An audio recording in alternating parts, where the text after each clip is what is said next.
Halo, selamat datang kembali di channel United Identity, channelnya fans Manchester United yang selalu berpikir logis dan sistematis. Hari ini masih ada yang bikin pertandingan 17-an ya. Ya karena libur sih ya. Jadi tuh kalau dengar suara-suara berisik di bawah tuh, di luar ya itulah masih ada lomba tuh, kayak lomba balap karung atau lomba apa itu masih lagu-lagu. Oke, tadi malam pertandingan perdana Manchester United menjamu Arsenal di game pertama, pekan pertama musim 2025-2026. Manchester United kalah 0-1 dari Arsenal. Oke, gua akan coba bahas dulu ya secara step by step, langkah demi langkah, secara logis dan sistematis. Ya kalau masalah kekesalan segala macam pasti ada lah, yang namanya kalah ya kan, pulang nggak bawa poin ya itu udah pasti kesel. Gue bahas dulu dari line up ya. Line up gue udah bilang kan kemarin, ini kayaknya waktu terakhir lawan Fiorentina pasti mirip nih kombinasinya. Oke, kiper Alta Baindir ya, Tom Hinton cadangannya, nggak ada pilihan lain ya. Onana baru 2 ke 3 kali latihan. Tiga depannya Lenioro back tengah kanan, Matthijs de Ligt back tengah-tengah, Luke Shaw back tengah kiri, bukan Eden Heaven. Oke, it's fine bagi gua. Dan Luke Shaw menurut gua ya cukup oke lah mainnya. 4 di depannya ya, 3-4-3. Wingback kirinya Patrick Dorgu, tengahnya si Bruno Fernandes dengan Casemiro, wingback kanannya Diogo Dalot.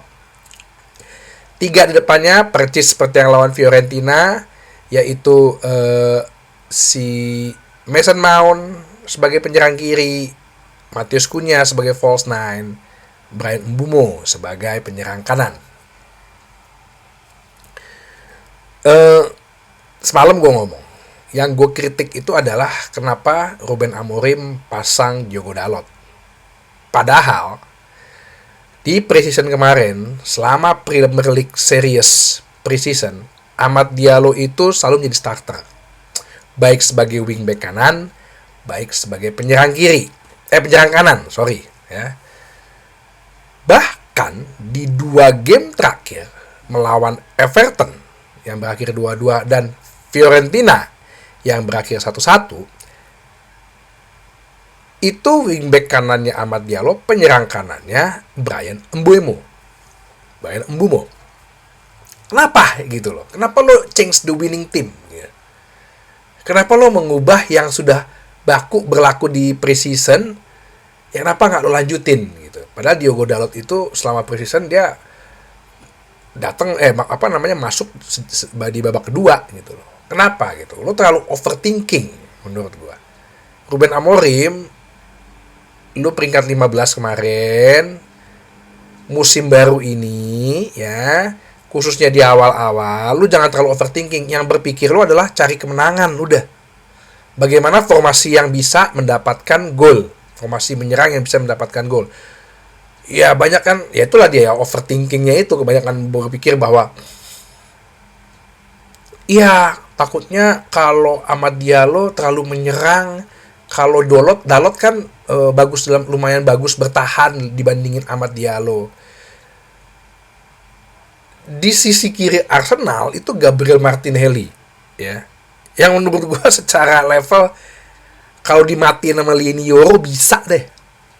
Terus yang lo takutin apa, yang lo overthinkingin apa gitu? Oh, kalau ada Calafiori di situ, nanti takutnya kan kalau Calafiori overlapping nggak ada orang di belakang. Pertanyaan gue secara logis ya, back kiri mana yang berani untuk overlapping ya? Kalau di posisi dia, di sisinya dia, itu ada 2 penyerang sayap yang bagus. Ya, Amad Diallo sama Mbeumo. Back kiri mana yang berani overlapping, gue tanya. Gue yakin kalau Fiori nggak bakal berani overlapping ketika dia tahu, ada Amad Diallo di situ, ada Bryan Mbeumo di situ. Sekalinya gue hilang bola dikit aja, atau sekalinya Martinelli hilang bola dikit aja, setengah detik gitu, abis gue.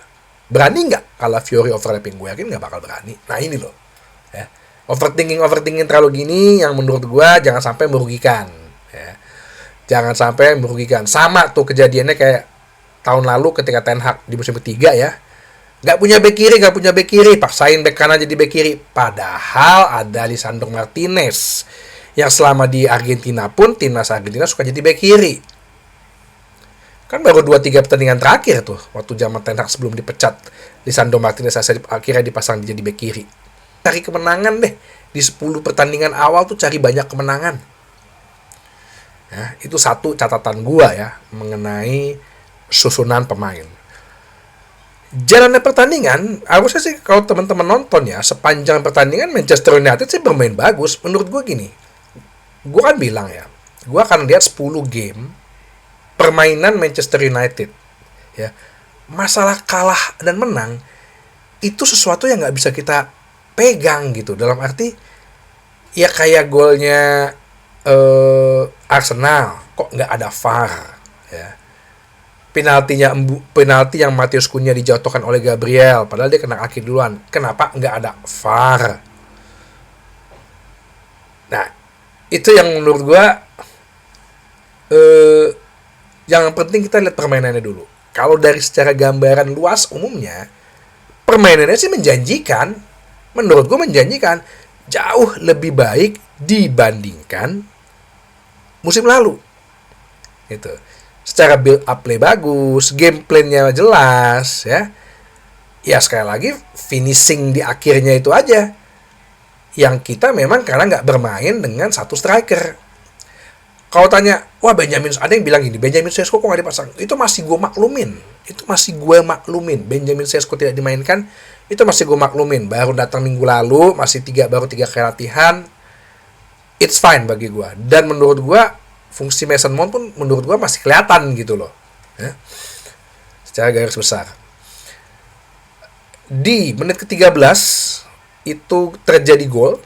Ya, dari tendangan sudut yang gue nggak tahu kenapa kita tidak bisa antisipasi, padahal ini sering terjadi dan Arsenal pastinya udah memanfaatkan hal-hal yang kecil seperti itu. Ya itulah bagusnya sebuah tim yang udah 3-4 tahun berjalan, game plan-nya udah jadi gitu ya, cara bermainnya udah jelas, sehingga mereka bisa udah mikirin hal-hal kecil kayak begitu tuh, ya tendangan sudut lah, ngeganggu kiper dikit lah.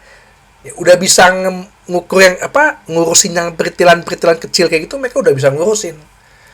Hah? Ya udah gimana nggak di VAR. Cuman gue setuju dengan apa yang Roy Keane bilang gitu lah. Yang ini kan selalu gue bilang, sekarang kalau memang peraturannya sekarang pemain lawan boleh begitu misalnya, ya boleh begitu, ya berarti lo harus berpikir sebenarnya kiper lebih punya kuasa dong. Roy Keane kan bilang, kenapa sih lu mesti menyerahkan diri lu terhadap wasit? Itu kan 6 yard box itu ya, kalau dalam Football Manager ya, daerah kekuasaan kiper kan, berkali-kali gue bilang. Bener kata Roy Keane yang bilang di setelah dia pertandingan.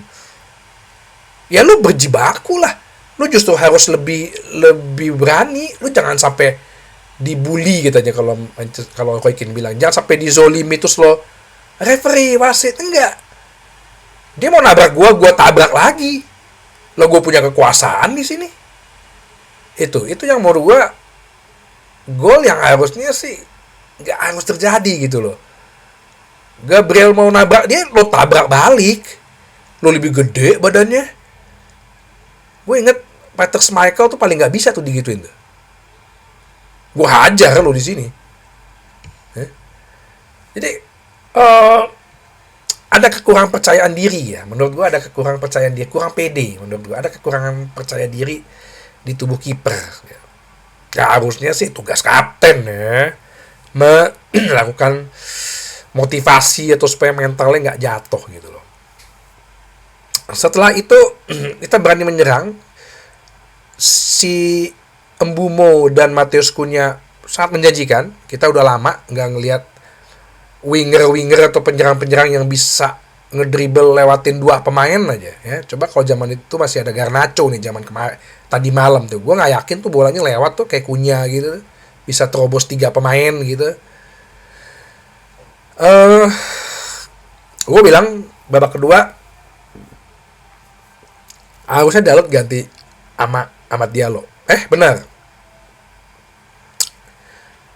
akhirnya Amad Diallo masuk ya di menit ke 55 ya. Dan itu serangan dari kanan cukup merepotkan Arsenal karena kalau Fiori udah kena kartu kuning tuh. Ya, dia udah mulai bahaya, nggak berani dia overlapping. Ya di luar Gyökeres dia juga nggak kelihatan ya. Tengah, nah ini satu ya. Menurut gue lapangan tengah yang kemarin sih nggak begitu terlalu bolong ya, Tapi ketika kita build up, bangun, delivery bolanya udah bagus, nggak ada yang carrying bola. Ya inilah yang gue bilang, nggak ada yang bisa bawa bola. Inilah yang gue bilang kenapa mungkin target Baleba itu menjadi harus dilaksanakan. Ya ini fungsinya. Sayangnya aja Arsenalnya juga nggak begitu bagus saat ini, emang bermain buruk ya. Gue sih bilang kemarin tadi di malam di live reaction, nih Arsenal kalau untuk ngelawan City atau Liverpool sih kayaknya nggak bisa ini kalau dia gaya permainannya gini. Jelek banget mainnya. Shot on goal cuma 2, itu pun juga shot on goal lemah gitu loh. Pergantian Casemiro terhadap Ugarte nggak membuahkan hasil apa-apa ya, karena ya emang tidak ada si DM bertipe Baleba Carrick ini, nggak ada.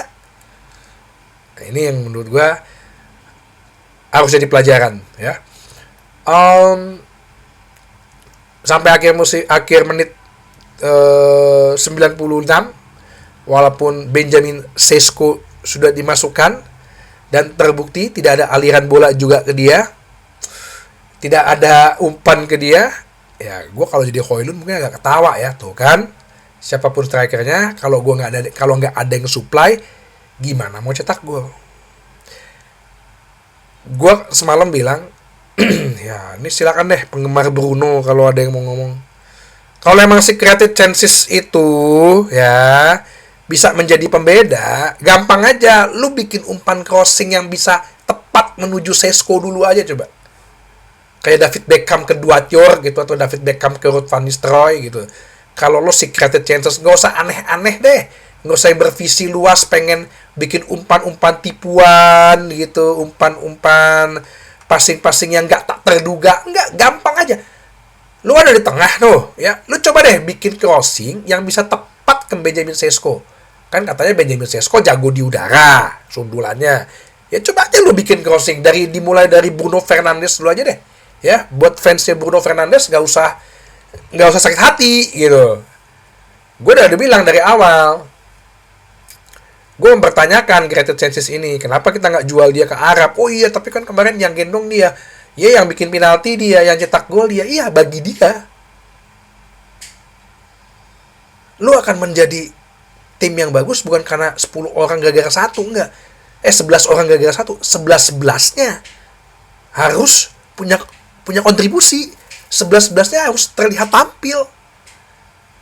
Kalau cuma satu doang yang tampil, terus lo bilang kalau nggak ada dia tim ini hancur. Loh, pertanyaannya gue coba balik. Emang kalau nggak ada dia lo yakin bakal hancur terus? Jangan-jangan nggak ada dia justru lebih baik. Lu baru lihat satu pertandingan atau beberapa menit terakhir aja ketika dia ditarik keluar jadi jelek mainnya. Catatan ya buat gua tadi, satu, Ruben Amorim jangan terlalu overthinking. Habis ini kita akan lawan Fulham, lawan Burnley. Udah, pakailah kekuatan terbaik lo, turunkanlah tim yang terbaik ya, nggak usah berpikir rumit gitu ya. Yang dilakukan di preseason lakukan lagi. Secara permainan menjanjikan gue bilang.